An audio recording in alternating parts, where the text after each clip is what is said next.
Oh, Brad, what have you done now?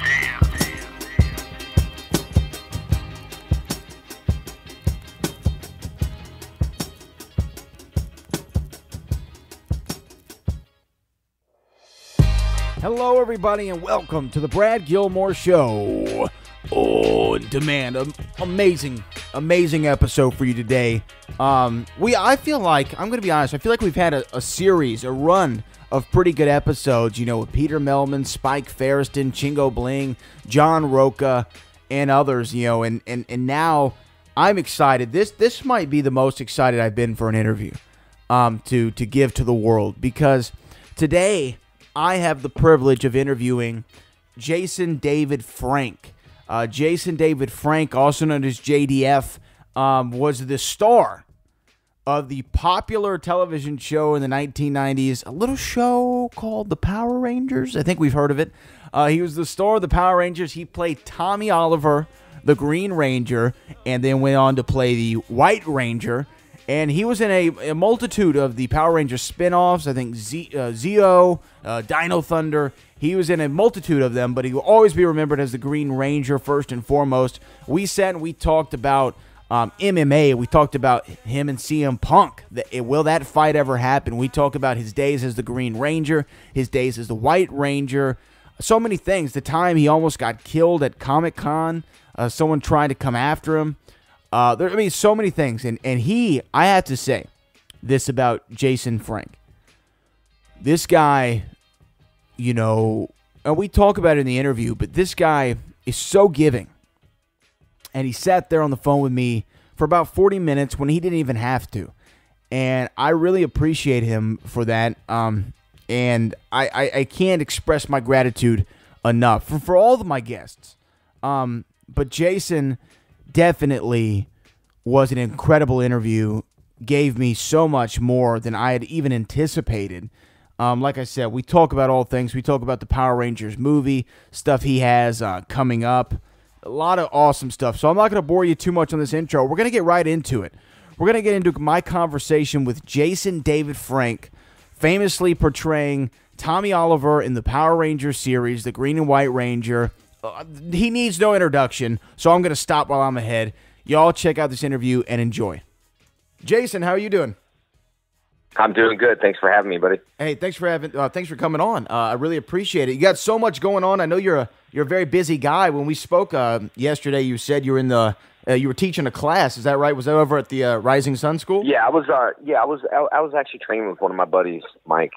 He's a fighter, and so he was just training me a little bit, and I was in the middle of class. So just a little mental break. I love martial arts. I've been doing it my whole life. So without it, I kind of go a little crazy, to be honest.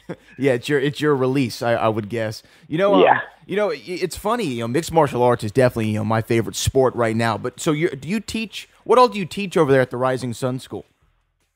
At Rising Sun, we teach pretty much a mixed blend of martial arts. I mean, we do boxing, we do jiu-jitsu.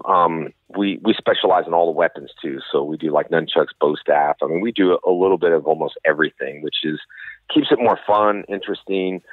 Kids and adults have a great time because, like I said, exercising your brain, not just your body, is what people, I think, need to do on both. Physically, sometimes it's draining, but mentally, to challenge yourself, to learn different moves and flinging weapons around and fighting, it's a different thing. I love it. How long has the school been open? Oh, we've been open for a long time. I mean, I think we're celebrating, Rising Sun Karate celebrating 20 years in January. Wow. Out here, we've been here for about 13 years. So it's great. I mean, we have over 700 students at one of our locations, and boxing and just a tremendous, awesome staff over there. And how hands-on are you with all the training that goes on over at the school? Are you there as much as you can be every other day? What's your schedule like over there? Well, I'm not. I've trained these guys. They've shadowed me for years. That I was out here when I was filming Dino Thunder 2. I came out here and trained my staff. It's very important to have a really good trained staff to do it the way you would do it. So I trained these guys for 5 to 10 years, even some longer than that. And so as far as on hands, I usually train the staff. And then when I go in, it's just a surprise. I go in and just grab a regular class, or I love teaching little 4-year-olds. The little kids class, I love teaching those classes. So you know, as much as I can. My schedule's been really overwhelming. I've actually only had about 2 weeks off in July. All the other, you know, and in between that the fans aren't seeing of me filming stuff that I can't disclose yet, that will be huge things coming up. So in between all the stuff they see me on Instagram, I'm actually filming and doing a lot of other stuff that they can't see. So I'm almost, you know, double busy than what people think. No, I know you're all over the place. You're all over the place. So you originally are born in California, that's right? Yeah, And originally born in California. What made you move down to Houston? Well, I you know, met Tammy out there, or I met Tammy here, my wife, and then we flew.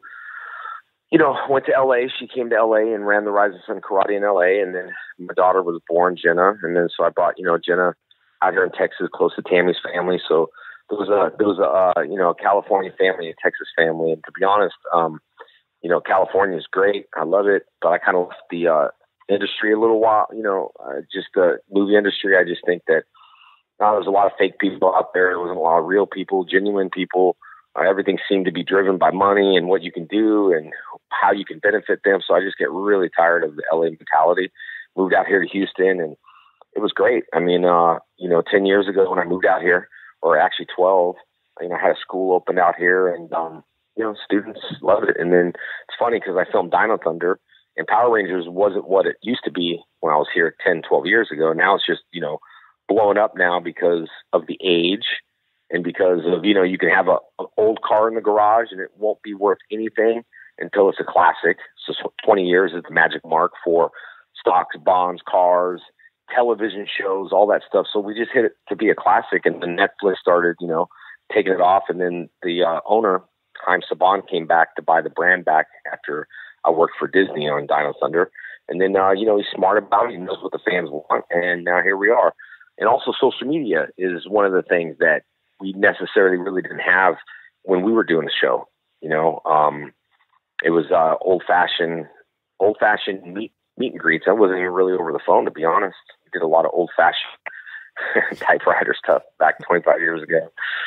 So that's, you know, so we were the number one show without social media, which was pretty cool. No, yeah, and I definitely want to talk about the show, but you know, since you're an MMA guy and you love martial arts, I got to ask your opinion on the big fight going down in August. What are your thoughts about Conor and Mayweather? You know, it's funny because you can go on Instagram and Facebook, and I'm usually really neutral, and I usually spin it off on them and ask them what they think. I think, you know, Conor McGregor, I think, first of all, we'll start with both of them have the same attitude. They both have the same cockiness attitude, which is fine for them. That works for them. You know, they're both, you know, highly confident that they're not gonna lose. But Mayweather's a boxer, and I know a lot of people are like, yeah, Mayweather can move, he can dodge, he can run really well. And I say run doesn't mean that he can't fight. I'm just saying he moves like a boxer. I know McGregor, you know, has the power enough to knock him out. Some people are calling McGregor in the fourth round of winning. I just know that whoever's going to lose is going to be really sad because they both have that same mentality, you know. And I just know if it was a good fight, then it's going to be another fight, like probably number 2. That's going to even be more of a box office draw, depending on how the fight goes. So I could expect, I would imagine, a number 2 fight already, even if someone lost or won. They're going to be so adamant and strong about their opinions, how, you know, they got ripped off and this didn't happen unless someone just coldly knocked someone out. And it was just, you know, you can't hide it, you know. So that's my thoughts. I mean, as far as Mayweather going into MMA, forget it. I mean, you have 8 limbs, you know, you have your feet, your knees, your fists, your elbows. Those are the 8 with the, you know, Muay Thai. And then you have jiu-jitsu, takedowns, wrestling. You know, he's Mayweather's sticking to boxing, and, you know, Gregor's the one that said he'll do it. And so I give him credit, but they're getting, you know, a ton of money for fighting, and it's pretty crazy. Oh, I mean, it's out of this world how much money they're going to get in one night. Yeah, it's going to be a boxing, spectacle. I know, compared to UFC. Oh, that's what kills me. You know, that's what kills me. These UFC guys, they go out there, they put their lives on the line. These are gladiators, and you know, the UFC doesn't pay them, in my opinion, nearly enough money for the damage they're putting on their body. I mean, it's ridiculous when you see what some of these payouts are.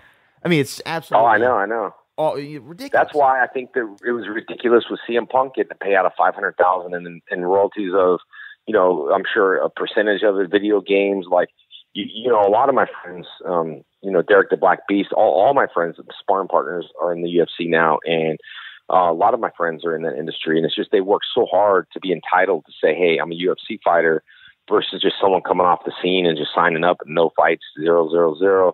It doesn't, you know, it's not an inspiring. That's why a lot of CM Punk took hate. I didn't, and I thought it'd be a good fight. You know, sell tickets. It'd be a lot more fun than his last fight. I mean, you know, Mickey's a strong dude, and you know, Mickey's climbing up now. But compared to what Mickey Gall got, I think like 10 grand or something. Punk got paid out 500,000. He probably made well over $1 million just with the video games and all that stuff. So you have a fighter like Gall getting 10 grand, and other people. I think you're right. I mean, as far as the damage on their body, and you know, the fight I think the fights they give are really awesome. But it's just, you know, Dana's Dana, and that's just what it is, I guess. Yeah, you know, the fights they give are awesome because, you know, they're giving you the fights that you want to see. But you talk about a guy like Derek Lewis. I remember talking to Derek Lewis like a couple of years ago, and he's like, I just want to pay for my house. That's all I want to do. Yeah. And you know, and I respect the hustle of the UFC fighter, but you also see a lot of guys like the Rory McDonalds of the world. They're saying, you know what, screw this. I'm going to go over to Bellator and try to make as much money as I can in a short amount of time. So, you know, it's the MMA game right now. But I do wish, you know, I think a big blockbuster fight would have been you and CM Punk. I think that you could have made that happen. Man. I mean, the matchmaker wanted it. You know, a manager wanted it. I heard Dana was interested, but it came down to that one person who just decided to pick someone else. And I understand. I mean, I see him even after cons, and I see him at conventions, and you know, it's fine. I mean, you don't even acknowledge me. I have nothing bad to say about Punk, and I know the media keeps putting it out there. Like, Jason wants to fight, and media is like, But let me tell you, if I put a little bit more pressure on him, I could have got it like McGregor and Mayweather. You just got to keep the pressure on social media, and I didn't because I didn't want to be what everyone was saying. He's a bully. It's like, how can you bully someone in the UFC, guys? This is what it takes to make a fight. The hype, the push, the fans want to see it. I mean, I did the couple interviews for MMA outlets, and they said they had the biggest ratings of all times. Me coming on the show and talking about Punk and the most hits and the most everything. So it made sense financially, but. You know, Dana said he didn't want to make it a circus and pony show or whatever. Well, he signed Punk. I mean, I got experience, so I'm a lot more experienced than Punk is. Yeah, I mean, at least you had a record. You know, and been training your entire life. And, you know, I work with training. And yeah, go ahead. Yeah. No, I was just saying it's hard. It's like me saying, okay, well, now I'm going to be, you know, a radio guy, and I don't know anything about it. Just give me a few months, and I'll do a pro position. It's kind of like, you know, being a pro is not going to take you 16 to 18 months to train.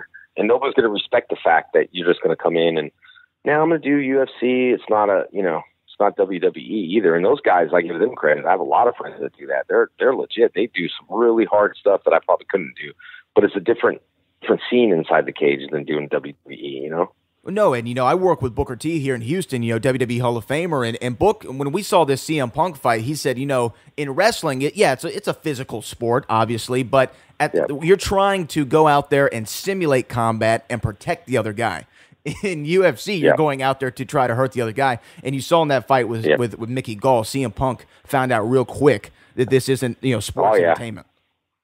Yeah. Well, the walkout, I'm sure, felt the same to him, so that put him out to the this is the walkout. The only difference is when you go in that cage and they close it, you have to get back to reality and think, okay, there's one person that's going to walk from this cage with the win. It's not two. So you can either be the hunter or be the hunted. You know, you can either be the one going after the deer or you can be the deer running away from the lion. You know, so unless you have a really good fight and they're both hunters, you're going to have a real good fight. That's why, you know, if Mayweather just stood toe-to-toe with McGregor, I'm sure he'll get knocked out, but you can't. Sometimes you have to be smart about how you do your stuff, you know, and that means however they do it to win. It doesn't matter how they won, they just got the W, and I guess that's what people, you know, fighters are looking at, I guess. Yeah, you know, they're just trying to win. But for you, do you have any desire to get back into the octagon? You know, man, I've been training. Like I said, Mike Bronzulus is a friend of mine, and he's been training some of the fighters up there that are fighting in his card in August. You know, I'm super. If I would have to like change my whole lifestyle because I don't want to be that guy that says, oh, you know, I took this fight on short notice and I lost because of this and that. I'd really have to just cancel so many shows and so many things to do. And my schedule is so packed right now that unless it was like a Punk fight or unless it was like, a big headliner or fight like that, and not about money. I mean, I told UFC clearly I'd fight him for $1 to make the contract legal because, I'm financially secure. I thought it'd be great for social media. It's just fun to do. And that's what it's about. It's not even about the money. If someone offered me, someone said $100 million. I mean, those guys in a fight, but I'm saying in general, it's just about what I'd like to do. And I'm still keeping my tools sharp. We'll see. I mean, I'm 43, man. It's like one of those things where just, it had to be the right thing. And, I still got a lot of bang in me. So that's not an issue. I don't have a lot of wear and tear, through the fight industry, and you don't have 100 amateur fights. That's the stuff that ruins your body, the wear and tear on it. So, but if it was interesting, it would be interesting if there was a match or there was someone that wanted to spar or, fight. I definitely would, but I have to want it. This industry, the MMA industry is they're honestly just politics. And a lot of them are just, babies over stuff. I'm sure everyone's going to be mad at me now, but it is just that the industry is just so sour. And it's not like that in just MMA. It's like that in skydiving. It's like that in wind tunnels. You have your own little cliques of people that think they're better than other people. And it's just, guys, it's the same sport. Let's just go out there. Best man win, bang, go. So there's little, cliques of people around town. And that's one thing I don't miss about the industry. I like fighting and training. I don't like the politics and the BS of it, to be honest. No. I mean, politics suck. We all can agree on that. I know. Politics are just awful. So, you talk about there's a lot of stuff you're doing right now. I know your schedule's slam-packed. I would think that this year, it's really been the renaissance of the Power Ranger. You talked about it, 20 years is that cutoff, is that period where a car becomes a classic and everything. Did you ever expect, I heard rumors for years they were going to do this Power Rangers reboot. First off, did you expect it would really happen? And two, I saw the film. I thought it was a great movie. I really enjoyed it. Did you think that it would have the impact that it did, to bring the Power Rangers back and for Netflix to be a thing, and then you're everywhere, all over the place? Did you really think that first off, I guess, did you think that the series would have this staying power? Mm-hmm. Did you? I think from, when I started the show, I was hired for 10 episodes, and that was I it? was just 10? That was it. Yeah, I came in, and the Green Ranger was going to be for 10 episodes, and he was going to lose his power, and then that's kind of what happened. I lost my power, and then I went on to sell them another TV show called VR Troopers, which at that time was called Cybertron. So I shot the pilot, and that was my own show. And, then people started writing into the network and saying we miss Jason. And, literally kids were like the parents were calling saying that my kids won't eat. They won't go to school. They're like rebelling, and network was worried. So they brought me back to the TV show, and they brought me back as the White Ranger. But back then, and that's like I do now, I kind of focus on what I do today to make it better tomorrow. You know what I mean? That's why I like even making sure that I'm on time for you. I was like, good thing I went to my emails. I was like, boom. So I just try to do the best I can for today to make it better tomorrow. And that's kind of been my whole mentality through the whole entire thing. I went back to Dino Thunder when Disney owned it. Now Dino Thunder is becoming, cause that was, I think 13, 14, something years ago. And now Dino Thunder is becoming a big thing. So I have, my daughter's friends coming over who are 13, 14, 15 going, man, he's the GOAT. We didn't have hashtag GOATs. I didn't know what that meant. Greatest of all times. I didn't know what that meant. Like, hey kid, don't call me a GOAT. But, the kids are excited on that age group. And now, with the Nickelodeon, the movie, we have little kids. I'm signing autographs for little kids and everybody. But I'm also, brand myself different because I'm driven from passion. I don't need the finance end of it. I have schools. I'm fine. That had nothing to do with money. I started conventions, Comic-Cons for fun, and so looking back at Power Rangers, when Netflix picked it up and started rebooting it, I knew, I've always branded myself for years, even when the brand was down. I was the only one doing Comic-Cons. I was the only one saying, hey, I'm proud of who I am. Now everyone does, which is fine, but everyone's proud of something after seeing numbers. But I was proud before the reboot, before Saban bought it back. I was proud when the ratings were going down the drain. You know what I mean? I was still proud when I couldn't get an interview for Dino Thunder on network Disney, and I only got one interview to promote. No one else wanted the interviews, but I stayed strong to who I was and my beliefs. And back then it's promoting and doing everything, and now it just comes to the point where Saban loves me. They trust me. It's like I'm like the Saban ambassador for the brand. Everything needs to be Saban approved. And, you know, we did the Superpower Beatdowns, which was Saban approved. And, you know, there's a lot of things that Saban's doing. And Power Rangers, this is just the tip of the iceberg right now. There's so many things that they're working on that it will just blow the minds of everyone. It's, you know, I was pretty happy with the movie. Everyone was there to pick it apart. To be honest, it's very hard when you're doing a reboot. They're going to pick that apart like everything. And so it was good. I didn't hear too many bad reviews. You know, I heard a few things, but they're trying to build this up to other stuff. So you can't just have everything all in one movie, you know? No, and you know, I saw some of the criticisms of the movie, and like I said, I saw the movie, and as a Power Rangers fan when I was young, it gave me everything that I wanted. And I think that's what you're looking to do in a reboot. You're looking to capture the fans from yesteryear and then also create new fans. And I think that's what it did. You know, but you talk about the Green Ranger and the White Ranger. I mean, even back in that 97 movie, it's just such an iconic thing. And it wasn't always meant to be, right? I mean, you weren't meant to be the lead guy. It was the Red Ranger was the lead guy. I mean, so, and you talk about how, what do you think it was? Is it that you had a different look than the other Rangers? Was it, you know, you had, you know, what was it? Why do you think the Green Ranger and then the White Ranger transcended the rest of the team and became the star of the show? You know, sometimes going to the show, I never planned to be the leader. It was like not my thing to be the leader. In fact, it caused more pressure. You know, as just in general, if something happened to the team, I'm the leader of it. So I was fine with Tommy. I was fine alone. Went to go do Cybertron. I was excited about that.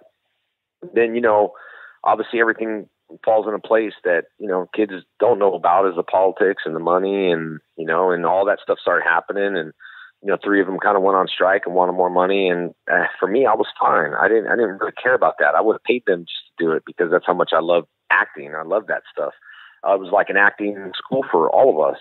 Even Amy Jo, it was like our first job, and we trained at a hardcore set. Power Rangers was, you know, it was the budget. We had to work around it. We made some cool, crazy, campy, cheesy things, but I don't think I created the role to be the leader. Honestly, I know it sounds funny, but the role was created for me. It was already destined to become that. You know, and the branding behind the Green and the White Ranger is branding like a Rolex watch, to be honest. Like, you know, when Rolex watches first came out, the Goldsmith, you know, the maker of Rolex Goldsmith, all the watches, well, he wanted to create a watch that stood out. So he put a few in the Goldsmith watch boxes, very few Rolexes. So people opened all the box, Goldsmith watches everywhere, a few Rolexes in the box. And they were made well, and it became, God, I really need to get one. And it became more urgency to get one. It was more exclusive and people wanted it. And if you go look back to the Green Ranger toys, go look back in the days when they would deliver boxes of Toys R Us toys, there'd be tons of reds in there, tons of blues, and they were very limited of the Green Ranger and very limited White Ranger. So they became highly sought out. Even to this day, White Ranger, Green Ranger collectible toys are through the roof. You know, it's hard to get. They're making it a little bit more accessible now, but the way they branded it back in the days, they branded it for that. But now how I'm branding it, I look at, you know, my numbers of social media, and I have more numbers in the movie. You know, I have more numbers in the brand. I have a lot of social media following. And between those two and being the guy behind the mask in today's society, without being hammered, I never screwed anyone over at Comic-Cons. I take care of everyone. I sign stuff for free. I take pictures. I do whatever. If they want to get something, they can. If not, no problems. And so that reputation for the last 6 years, being under a microscope and being on tour, you know, doing tons of shows, all comes back and it will bite you in the butt on social media. And I got such a great reputation on social media. I can truthfully say, oh, I turned down an autograph. When did I turn down an autograph? You were no, because that's not true. You know, I can really call people out and sincerely remember I have signed every autograph. I've never turned one person away from an autograph. Even at shows, can I take a selfie? Can I? Okay, man, let's go. So I have a really good reputation, and I think the character itself and me, JDF, is what people, you know, what people started buying into. This is the greatest Ranger of all times. But truthfully, I really tried to be. I mean, every day by day, it wasn't about money. It was trying to do as much passion as I can, going beyond the job of an actor. into my fans. I look way back, and I was crazy like that. My off times, I'd go over there and high five kids, and then I'd do this interview, and then they're like, "Do you want to do an interview?" And everyone's like, "Nope, I'm only doing one interview." I said, "I'll do every media. It doesn't matter what media you're from." Like I was asking you stuff, I don't even research. The point is, I treat every interview like it's the biggest interview of my life. I treat this like it was Barbara Walters or CNN. I'll treat this like any other interview. I won't say anything different, and I think that's what caused me to do more like Bat in the Sun. Aaron was a friend of mine. I did the same thing for him, and then now he's got all these cool things going on with Valiant, Bloodshot. So just seeing the brand mature, but also seeing me stay in the same spot that I was 10 years ago, or the passion that I had 20 years ago, that it's not driven by money or Comic-Cons, or now let me go out there and milk fans and sit at a Comic-Con. That's not me. If my tables are big, I kill the Comic-Cons because people know I'm giving. You don't need money in my line. There's a difference of when you go to Comic-Cons and you feel the stress of you can't take a picture, you can't do a shout-out. Never sold a shout-out, and I tell people never buy a video shout-out from an actor. Yeah, but we can't get one. Don't get it. Why do you want to pay for a video shout-out? Why do you want to pay for someone to say, hey, okay, what do you want me to say? Tell my mom you love her. Hey, Mom, this is Jason Frank, and I love you. That's being paid. That's scripted. That's not from the heart. If an actor like I do, let me give you a shout-out. Give me your phone. You really? Yeah, let me see. What's your mom's name? That's from the heart. And that's what makes people happy. And I swear, depositing in my fans' emotional bank account will give me all the fans I need for the world. In fact, the Green Ranger, I always wondered why the green, why Tommy's been the most popular character, is because he's been the most disciplined and consistent through the whole entire brand, even when the brand was falling. You know, so the brand knows how consistent I've been, and they know that I'll be there for them. And even if it falls now, I'm still going to be there for them. I mean, I'm a superhero. Some people say, you know, you ever regret what? That I'm a superhero? No, I don't regret that. That's a cool thing. It's the coolest job in the world. Yeah. You know, I mean, I can still fit in spandex, so that's fine. Yes, exactly, and you've kept your figure throughout these years. You know, but that's awesome for you to hear, because you do live in a world right now where, you know, celebrity is sold so much, and people do buy so much things to try to get a glimpse of that, and sometimes, you know, they say never meet your idols, and I know, and you know, and I've met a couple people, you know, at these Comic-Cons, or I met people out, you know, when they come in to do an interview, and I'm like, God, that guy was kind of crappy. Like, and then that kind of sucks. And, you know, even just through our email correspondence, I could tell you cared about, you know, you cared about our whole exchange. You cared about wanting to do the interview. Yeah. And then, I mean, and that translates, I guess, throughout the entire brand. And I think that's a fantastic answer to the question. That's why the Green White Ranger, and why Tommy Oliver, and why JDF, why you've been able to stay and maintain for so long, for 20 years. I mean, that's a hell of a run.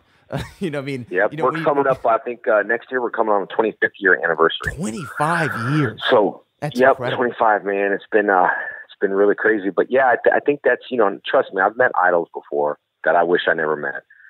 You know, Van Damme at my movie premiere, it just goes way back then. You see TMZ, Jason Frank, I was in a pit down. That was terrible, years and years ago. I just hate when I meet someone that I really look up to that's just not the person I thought they were, because you're watching television or movies. And there's plenty of people I've met at Comic-Cons, and I won't mention names, that think I will never be like that guy. If I'm grouchy and old like that guy, I'd never want to be in his position to hurt fans. I would not be here. I'd rather not be here. If it's about money or whatever they're working about, I'd rather not be there than hurt people's feelings. So I made a point of watching in this industry, the Comic-Cons. I was told by several big Comic-Cons years ago that I will never sell. You're wasting your money. Don't come up. And I told Tam, I said, I'm going. I'm going to New York. I'm buying my ticket. I'm buying whatever I got to do. I'm going. And I invested in myself. And for several Comic-Cons, paid my own ways. I just said, give me a table, man. I want to see my fans. The first show that I ever done with people saying, you know, you're only here an hour. You're not going to have a lot of fans. I walked up and I saw my line, and it was just empty. And I was like, oh, God, it's such an ego heart. You know, everyone was told I'm not going to be there. I won't have fans. I'm up against 100 top celebrities. And all of a sudden I was walking to my table, kind of head down. I remember this in walking with my wife, and I was like thinking inside, oh, God, I failed. I hate failing. I was wrong. And then I said, hey, how you doing? I was just going to do my hour at the table. I didn't want to sit there the whole time. And then I looked to the left, and I saw all these people cheering, and huge line, went all the way back there. It's like 7-8 hour long line. And I saw Green Ranger stuff. Some of the shirts said, what is that line? They said, oh, that's for you. And I was like, oh, really? Because, you know, they would only advertise my name at that time, Jason David Frank. And I was so concerned. Can you put the Green Ranger? Can you put Tommy? Nope. Just got to put Jason David Frank. And I was like, darn. And that time I killed it back then just with the name Jason David Frank. And the line was out the door for 6 hours. And when they ended it 1 hour later, people were going crazy. All the promoter cards were coming in, but it's not as easy just to book a show. Like a lot of other rangers, a lot of other people think, oh, look how easy it is. It ain't easy.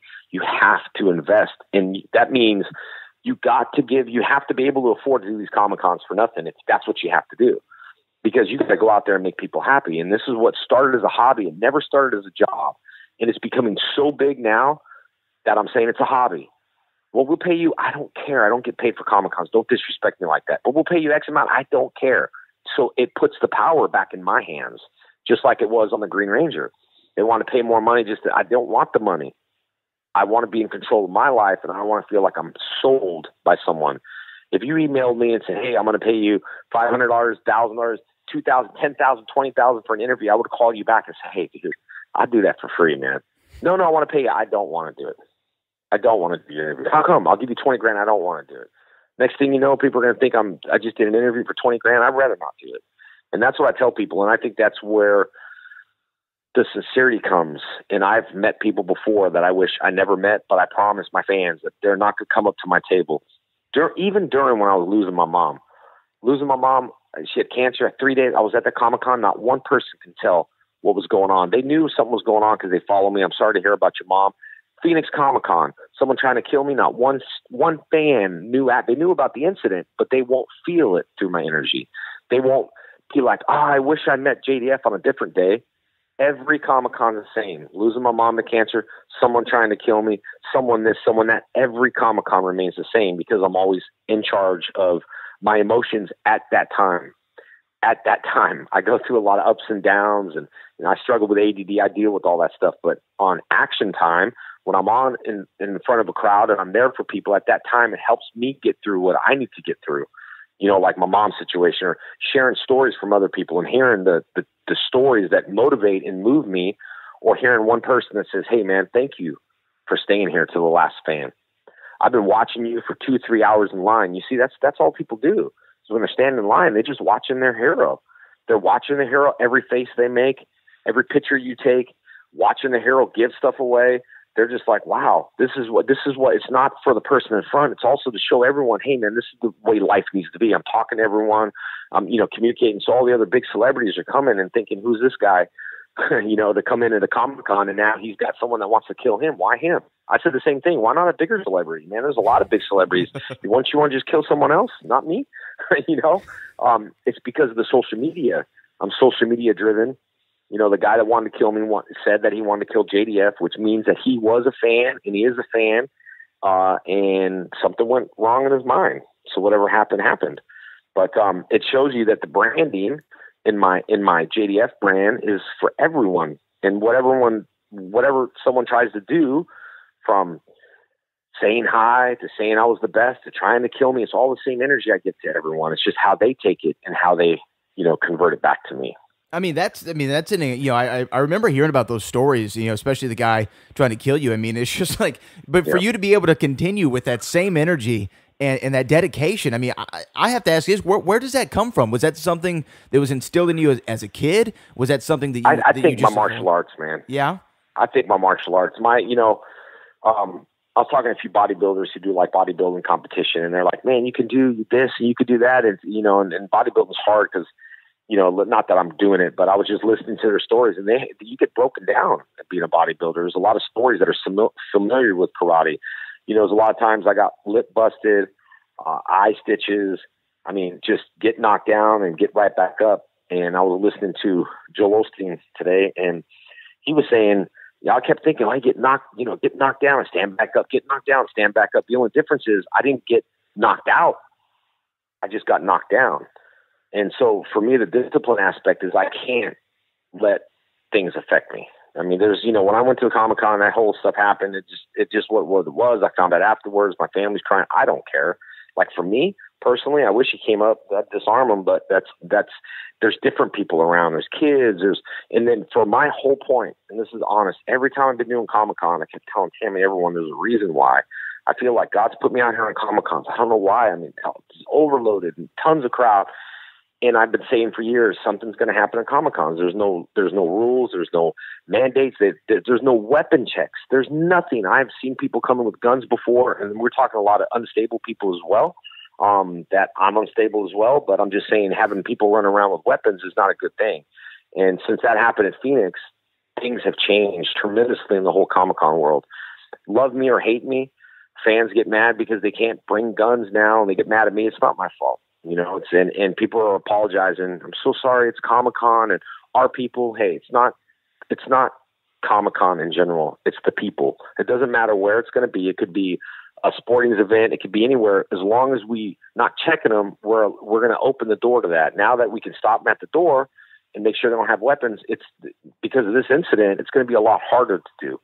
So I felt I was actually blessed that it did happen to me because I have the social media power to make a difference, you know. But this guy, his courts, I just got a letter today that's being pushed to September, and, you know, got to make sure that he, you know, does his proper time and he gets his proper help, whatever the reasons are behind his motives of trying to kill me, I guess.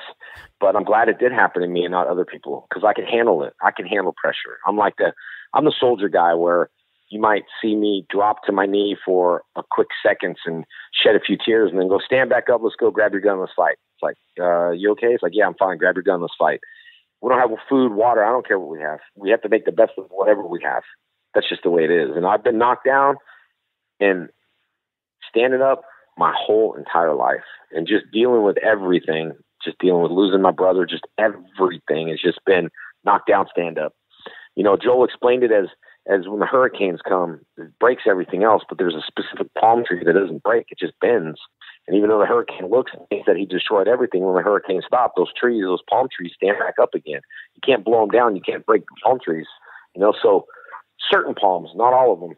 So that's why you have to figure out where it came from. I really, truly feel it came from being a martial artist and not reaching a belt, dealing with rejection, getting a belt, losing the competition, coming back, winning first place, going to a competition, getting disqualified, going to Hollywood, auditioning for a script, saying you're not good enough, just like Power Rangers. I went in with long hair in the agency, and he said, you need to cut your hair. You'll never get a role on anything if you don't cut your hair. And I had a ponytail, and I was like, cut it? All right. So I cut my hair. And then I went there to get, you know, I cut my hair, and he said, I'm sorry, man, we're busy right now. And I said, wait. I said, you told me to cut my hair, right? Yeah, I said, I cut my hair.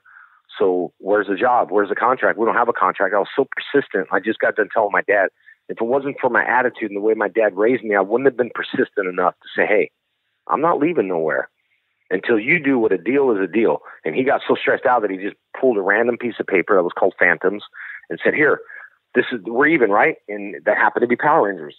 And once I got the show, of course, they wanted their commission.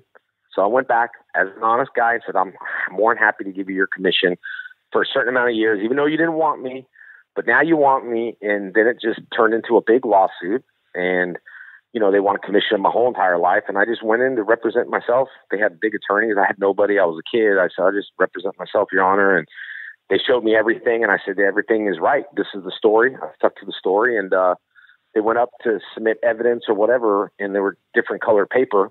And I just said, Your Honor, I didn't see those papers. And he said, yes, you did. I said, no, I didn't. I said, the paper I saw was yellow. So she transferred all the paperwork from whatever reason and made fake whatever evidence stuff. But I knew the story. I won the case. It had nothing to do with money. I went back to try to make things right. And they tried tricking me on contracts, you know. And so when you have a transparent story and an honest story that doesn't change year after year, day after day, it's the truth. Transparency sometimes is what you see. You know, we've all made mistakes. We've all done bad things before, but I think progression is not perfection. I think you have to progress, and you'll never be perfection. I mean, you're never going to be perfect. You know what I mean? Yeah, so no, it's a constantly learning thing for me. Yeah, but I mean, that's just, you know, We talked about meeting your idols or talking to I watched you obviously most of my life when I was a kid, and you're definitely living up to everything that I always hoped that you might be. So that awesome story. I really appreciate that. Now I know you got to get out of here, so I have one more thing to ask. So I've always wondered, because I think in the fans of the series, we've always looked at the Green Ranger and the White Ranger. For some reason, the White Ranger, he always seemed like he might have been a little more powerful, right? And I remember a story, and this is you'll probably appreciate this. So at a Comic-Con here in Houston, Comic Palooza, a couple years ago, we were running a wrestling show. Like I said, I work with Booker T, and there was a tag team called the Lockharts, right? And they came out. It was Comic-Con. One of the brothers, his name's Eric, he came out, and he was wearing a green Power Ranger shirt and a green bandana. Well, the match is going on. He gets knocked out. He goes to the floor. He's out of commission. And you don't see him for a little while. And then toward the end of the match, when it's coming up for the finish, he comes from out of the ring, and he's wearing a white Power Ranger shirt and a white bandana. Cool. And he goes and he kicks everybody's ass, and he wins the match. So there's something about the white Power Ranger. For you, which one was better? Which one do you have more affinity for? Is it the Green Ranger, that's where you started, or that iconic White Ranger? I just, the the White Ranger shield and everything felt way better than the Green Ranger shield. It felt definitely more solid. It was great. We captivated the audience around the world. It was the highest rating. That highest rating episode of all times was the White Light, where I came back. People around the world trying to figure out who this guy's coming and all this stuff. And so anyway, then that was great. Starting the show, I'm telling you, no one really believed in the show. There was not a lot of people that believed in it. So I used to take my helmet and all these pictures I have around set. Every picture you mostly see out there is taken from my camera that's just been re-released and tweeted, and those are all my pictures. So I used to sit there and think, this is cool. This costume's super cool. So the green kind of, scarred the heart of this is the first costume I've ever was. And then going back to the White Ranger though, was pretty awesome. The storyline, going back, grabbing a shield, the White Ranger definitely was awesome too, but it's hard. I just think because I started as the Green Ranger, no one knew what the word Power Ranger was. And I talked to Haim Saban, and he told me when I was 19 years old, he said, this is beyond Power Rangers. This is beyond anything. He says, Jason, I want to make Power Rangers a household name. I want everyone around the world in every house to say Power Rangers, and they go, yeah, I heard of it. Maybe I've seen it. Oh, I know Power Rangers. He is making that a household name. And that's what I respect about Haim. A lot of people, talk about this and talk about, hey, dude, he given me a life. He taught me business. He taught me a lot of things. And you know what? If you could survive in this kind of world where it's hard and it's cruel, and Hollywood is a lot of rejection, you have to be tough to get through it. Because on the end of the day, you have to go look at yourself in the mirror and think, why didn't I get this role? You don't think right now I wonder why I'm not working on all these top shows and why I have the following more than most actors have. I have a huge following. That's what's bringing it to the Valiant project, me playing Bloodshot. All the fans are crossing over now to the Valiant comic series. Producers will get it one day. And when they get it, I've just done the opposite of what actors do. Some actors start a show and they build an audience. Well, I've done it backwards. I've built a huge audience waiting for a new show or a new movie. And that's just what I've been doing. And you know what will get me to the process faster than being all these little movies and little B movies and little bad movies to, I want something good, but I want something I can be passionate about. No, and could we ask for anything better? We all just want to be passionate about our work and do the best job we possibly can. So I appreciate your time so much. Where can people find out more, though, about what's going on with JDF and stuff you have upcoming? I have Instagram and Twitter, and it's JDF FFN. It's JDF FFN, and then I have one Facebook page. It's 3 first names, Jason David Frank official fan page.